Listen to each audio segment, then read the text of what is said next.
minutes about those so you can meditate on those, think about those, and add those to your prayer life. So I want to focus a little bit this morning on engage and how we need to engage to be in spiritual contact with God. And that's so essential to a Christian's life, is to actually be involved and engage in your spiritual life with God, isn't it? When you think about if you're healthy or not with God, you also have to ask the question, are you putting in effort to be involved with God? Are you engaged? Because God is not going to force you to be spiritual. He encourages us, and what a great blessing that is, but it's up to us. So we have to simply not go through the motions. Unfortunately, we didn't meet the last 2 weeks. But when you found out the news and we weren't meeting, we were like, yay, church is canceled, like school's out. For me, it's disappointing. It's like, oh, I won't get to see each other. Maybe I have a little thought. It's like, oh, I'm going to be able to relax a little bit more than usual. Was you giving a thumbs down? Did you miss church? Okay, she was giving me a thumbs down right there. And so definitely our kids miss church because they love being together. They love seeing each other. The singing the songs, learning in class.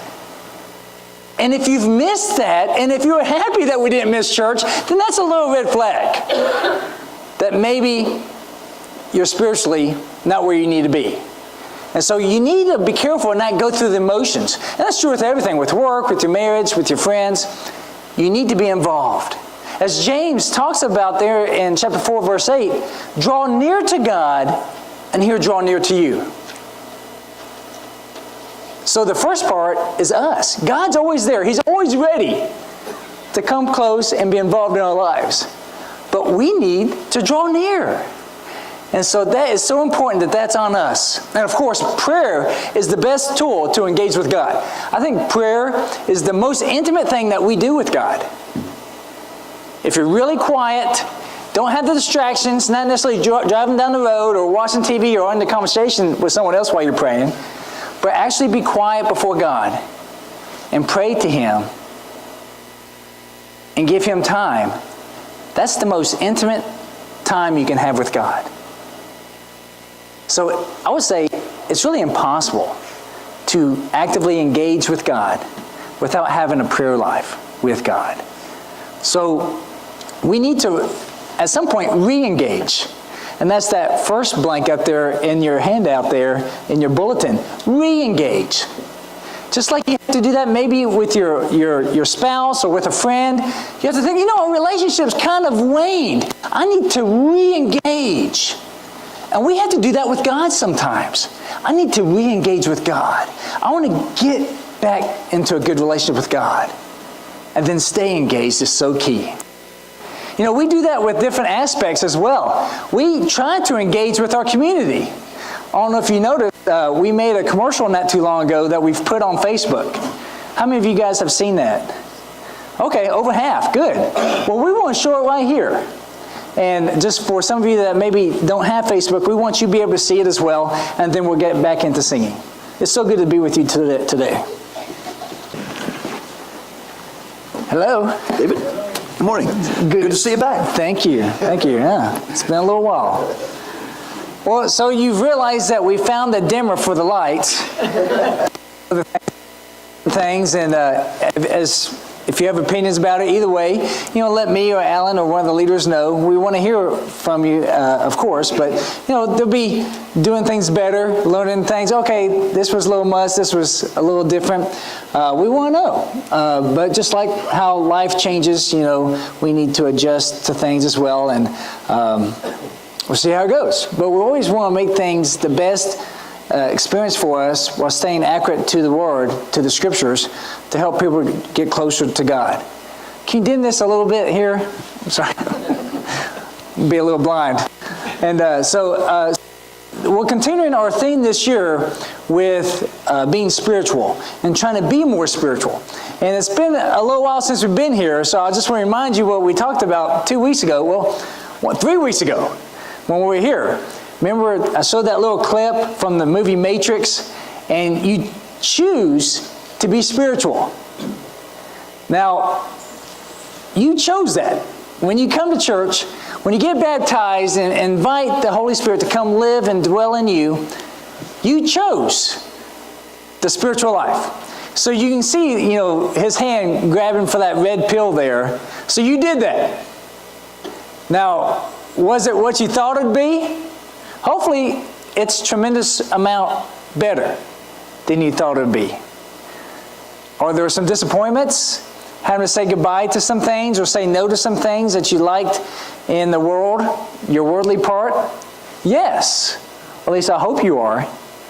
And so there's a change that happens in our life. So why did you choose a spiritual life? I want to remind you why you chose this wonderful spiritual life that we are experiencing right now. One, we decided that spiritual is more important than the physical. Now, it's interesting because we are living in the physical right now, but we're choosing the spiritual. We also choose the eternal over the temporary. Now, once again, this temporary is the only thing that you know right now. But it's a grain of sand on the beach compared to eternity. So you chose that. The eternal promises of God. And you chose God over yourself. You chose God's will over your own will. And that can be hard. And so submitting to God isn't just submitting to God when you agree with God. Okay, God, I agree here. I'll do what you say. But say, God, you're wiser than I am. You're better than I am. And Jesus is the best example of that. So I'll put you above myself. You made that decision. And that's part of being more spiritual. And finally, you chose wisdom over pleasure. Now, it's not that you have to be uncomfortable all the time.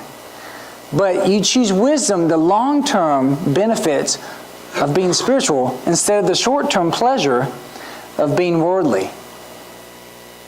Now, true, people in the world can have some wisdom, and us can enjoy pleasure. But what's more important in those four examples are those on the left, the spiritual, eternal, God, and wisdom aspects. And so that's what we want to do. We want to encourage you to live spiritually. And so John 6:63, Jesus says this, as after he gave a talk, "It is the Spirit who gives life. The flesh profits nothing. The words that I have spoken to you are spirit and are life." So if we go by that passage, can you truly have the life that God meant for you to have without having a spiritual life? No, you can't. Now, you can have a life, but you can't have the life that God has called you to live. You can't live up to your potential in God without the spiritual aspect in your life. And we need to realize that. And we need to be the best ambassadors of that aspect. To tell people, you need to have a spiritual life. You need to have that aspect in order to truly have life. So our hope is in the next life more than this one. Now, have you ever bought a home in another place and you decide, you know what, I'm not going to live there until after I retire? Even though you bought it when you're 25. I'm going to not even go there to visit, but I'm going to live there in 40 years.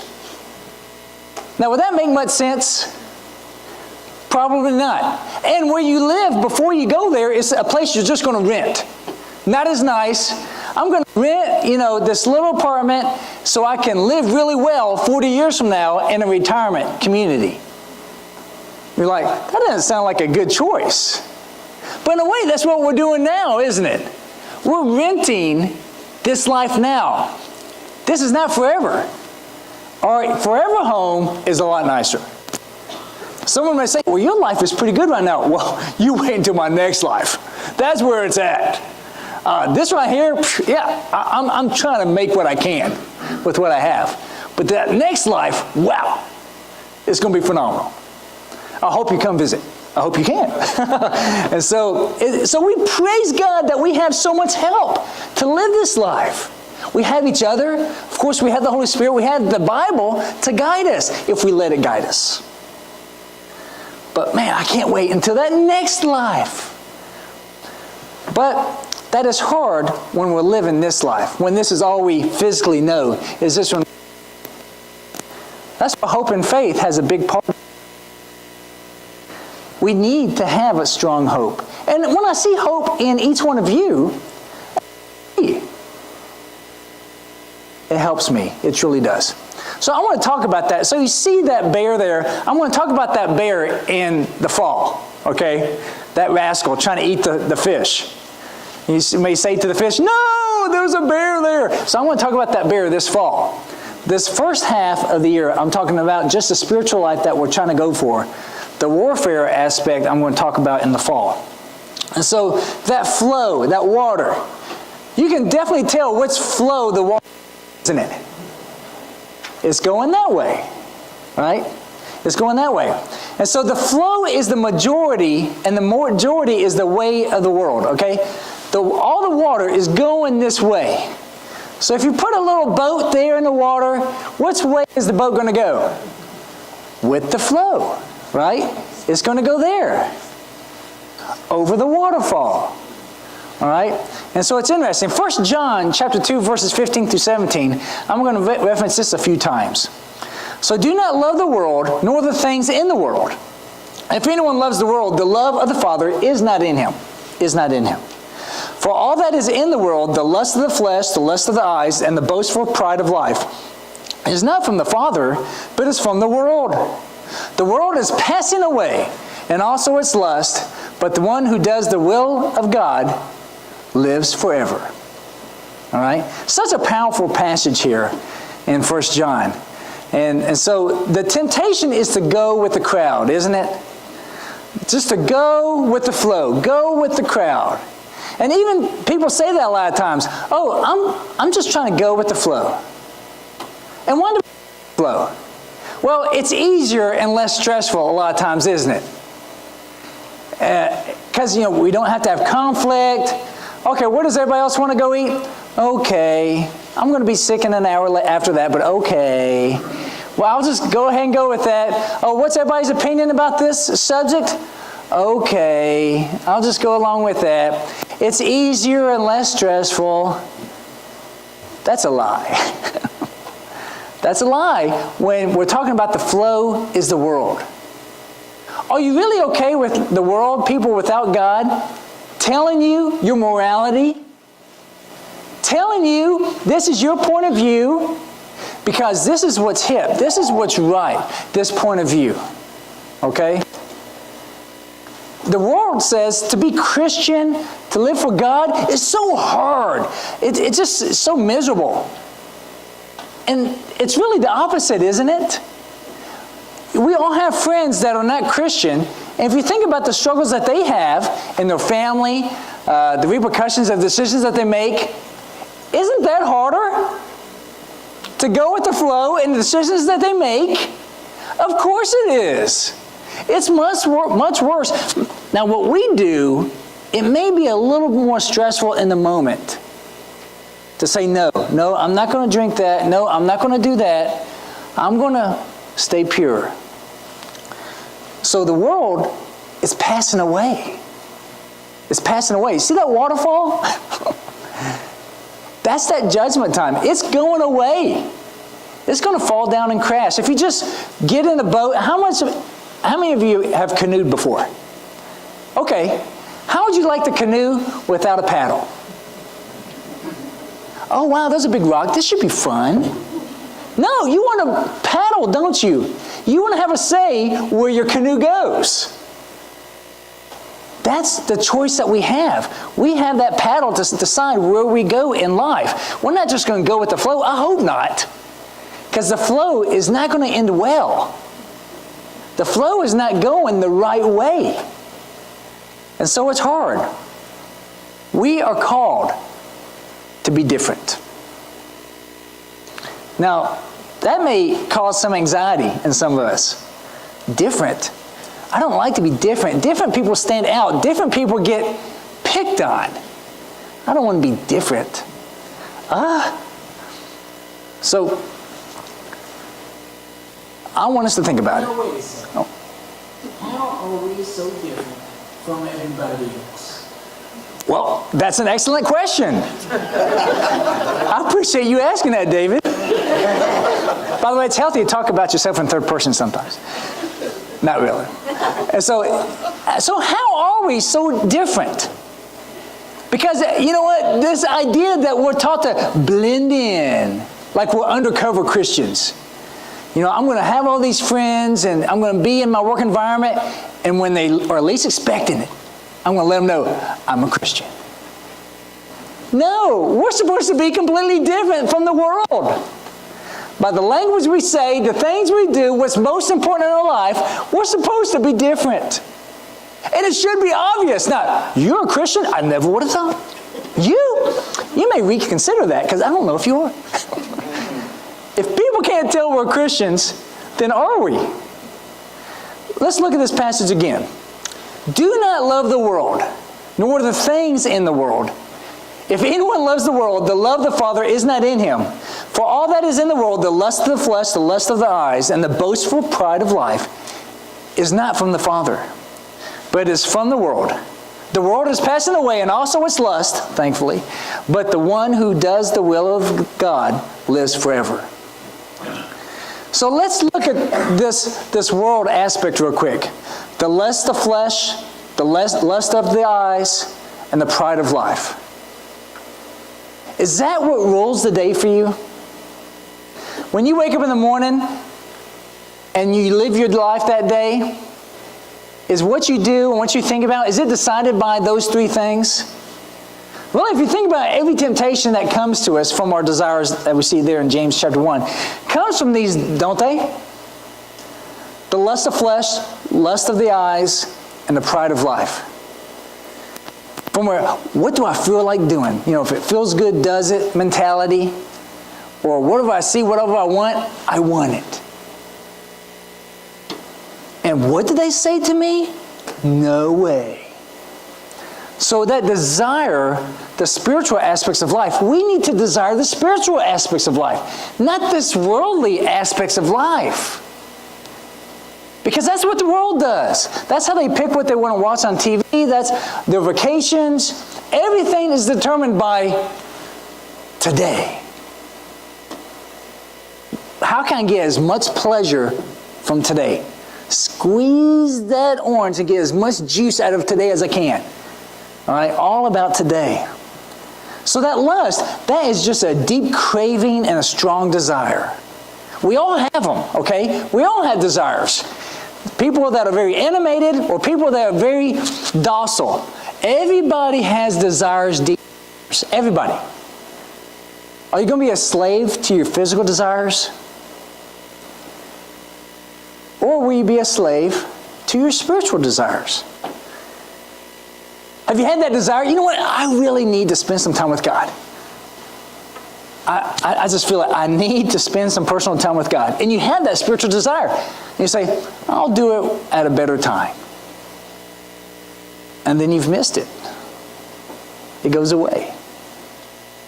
Those are the desires that we need to give into. Have you ever had a lust for God? It's like, I just crave Him. I need Him in my life. I miss Him.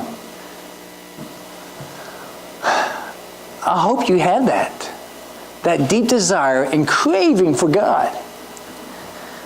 1 Peter 2:11 says, Beloved, I urge you as aliens and strangers to abstain from fleshly lust, which wage war against the soul. And we need to be clear what's happening here. The lust of the world is at war with your soul. It's true. You cannot be friends with the world and say, I'm going to be completely all world and completely all for God. You cannot do both. You cannot have two masters in that way. You have to decide.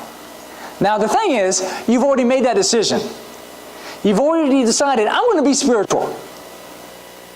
But even though you made that decision and you say, but I'm going to do everything that my friends and I want to do in the world, that's misery, isn't it? That's living a double life. Which one is really you? Is that comfortable? Of course not. Of course not. You really are making it harder on yourself. And the devil will tell you, this whole Christianity thing is so hard for you. It's so hard. Why are you doing that? But it's in reality, it's you that won't let go of the world that makes it so hard. Now, have you been there yet where you eat whatever you want, you watch whatever you want, you pretty much do whatever you want, and you're kind of left just empty. It's not enough. Have you been there? That's because that's not where it's at. True life is spiritual life. Now, if you give yourself to God and let God make your decisions, and you go against the flow, then that's real life. Luke 22:15 says, and he said to them, I have earnestly desired to eat this Passover with you before I suffer. That earnestly desired, that's that same word as lust, that they translate as lust. Strong desire. Have you had this strong desire to come and fellowship with each other? Have you had that strong desire to share Christ with your friend?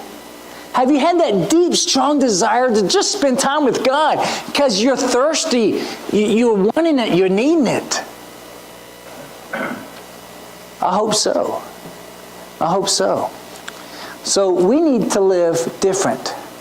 So our pride can be great. Our pride needs to be in God and the kingdom and making Him proud. That's our proudness that we have in our life. Making God proud in every way. So what we need to do, we need to go upstream. We need to go upstream. Now, that's not easy. Have you ever seen one of those documentaries of salmon? You know, that story about how they go upstream? You know, they live most of their lives in salt water. And then they go upstream in fresh water. Now, if I was their trip advisor, I would say that would not be wise. I think a lot of people in the world would say the choices that we make spiritually would say, I don't think that's wise.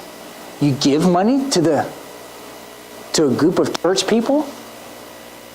I wouldn't do that. Come on, spend that on yourself. You deserve it. All right? But we're called to go against the flow. You're doing what? Every Sunday? That's a big chunk of your weekend. No. Come on. We're called to go against the flow. You don't watch it. Why do you not watch that? Are you kidding me? Do you know what you're missing out? Go against the flow.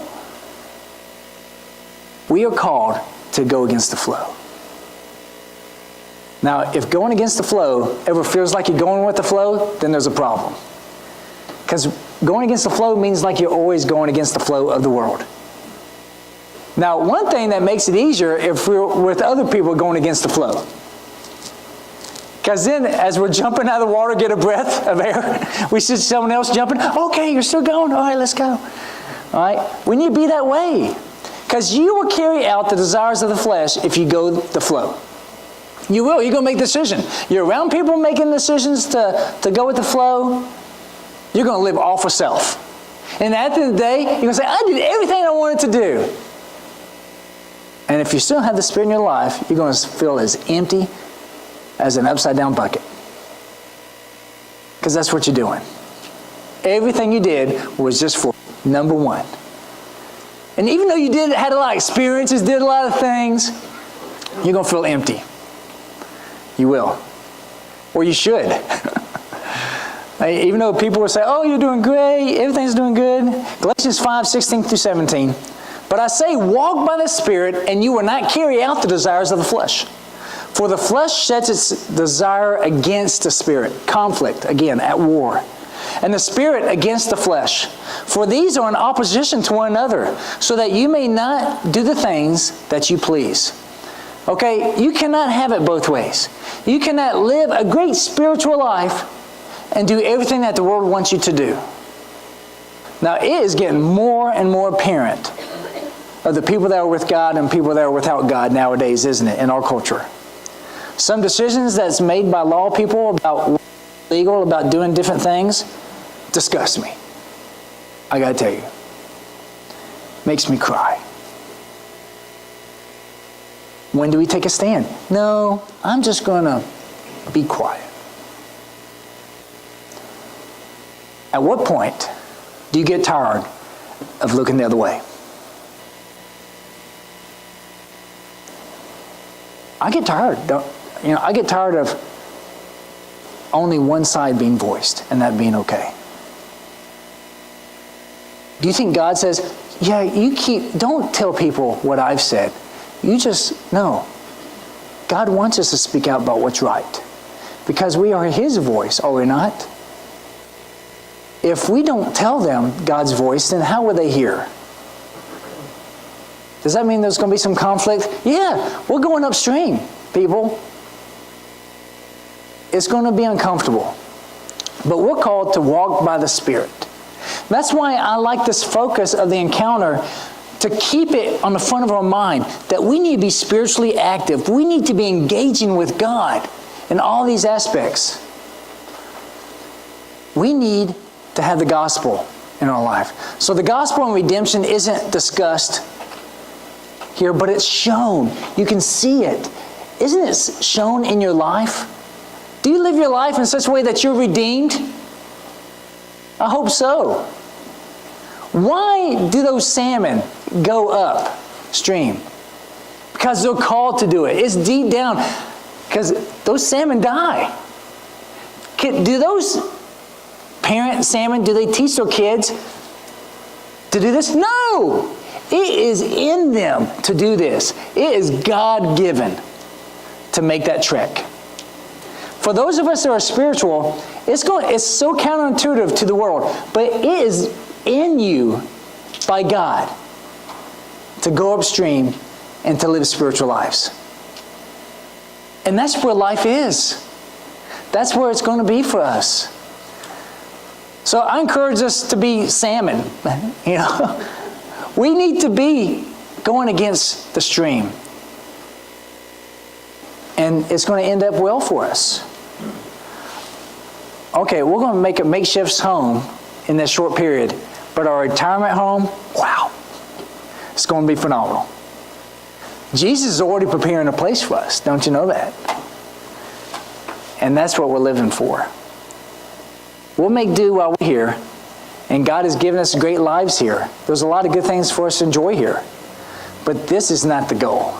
This is to be endured for our true goal, life in the future. And hopefully this speaks to you. Because our goal here at Cassel Hills, that's why we do things like making commercials and doing things. We want to do everything we can to save as many people for Christ. Introduce them to Christ, show them the error of their ways in order for them to have good lives. We don't enjoy telling people, you're just wrong. We enjoy telling people, you can have it so right. That's our goal.